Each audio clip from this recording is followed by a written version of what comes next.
An important thing to consider is how to reduce the error in the finite element solution. To be able to understand that, let's go back to a slide that I showed earlier. And I talked about how one can go from a boundary value problem to a system of algebraic equations in nodal temperatures using the piecewise polynomial approximation for the temperature. So this is our assumed shape. In our case, we assumed it as, as a combination of linear polynomials. And in the process of going from the differential equation to the algebraic equations, we introduce an error called the discretization error.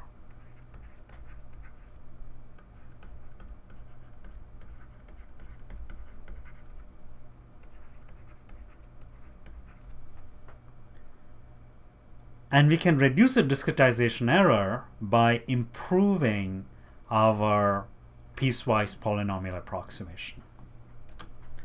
So how do we improve the polynomial approximation? There are two ways to do this. First is to increase the number of elements, and this I think is intuitive.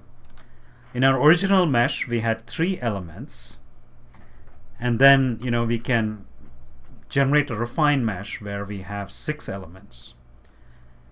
In our original mesh, we had, so we assume the shape is a combination of 3 linear polynomials. Now we are assuming that it's a combination of 6 linear polynomials, and that's better. The other way to improve the polynomial approximation is perhaps less apparent, which is to increase the order of the polynomial within each element. And you do that by using more nodes per element.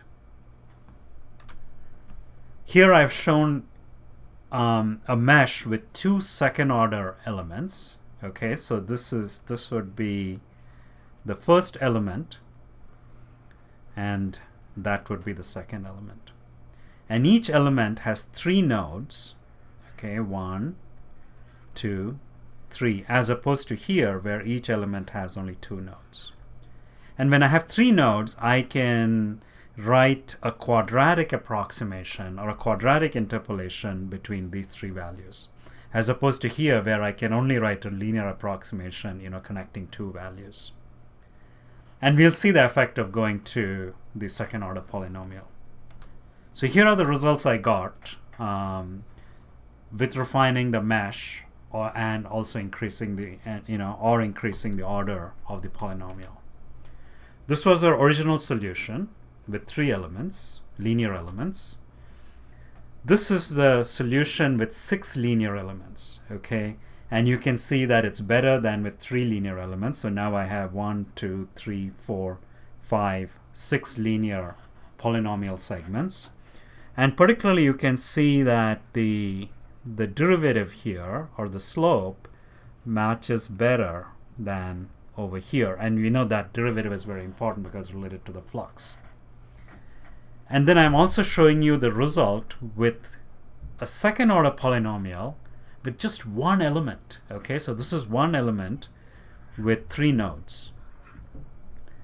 And I have quadratic, shape in between in that element. And this is a special case where the assumed shape matches the actual shape exactly. And if that's the case, the finite element will, boom, it'll match it, it'll give you the right values. And here, with 1 element, there's no difference between the exact solution and the finite element solution when you go to the second order interpolation. In general, the second order interpolation is very effective, and here it's probably not as dramatic as over here, but it's very effective. And when we go into answers, we will see that in almost all cases the solver puts in the midside nodes and uses a second order polynomial rather than a first order polynomial. So then, if that's the case, what we need to do to get a better polynomial approximation is to use more elements.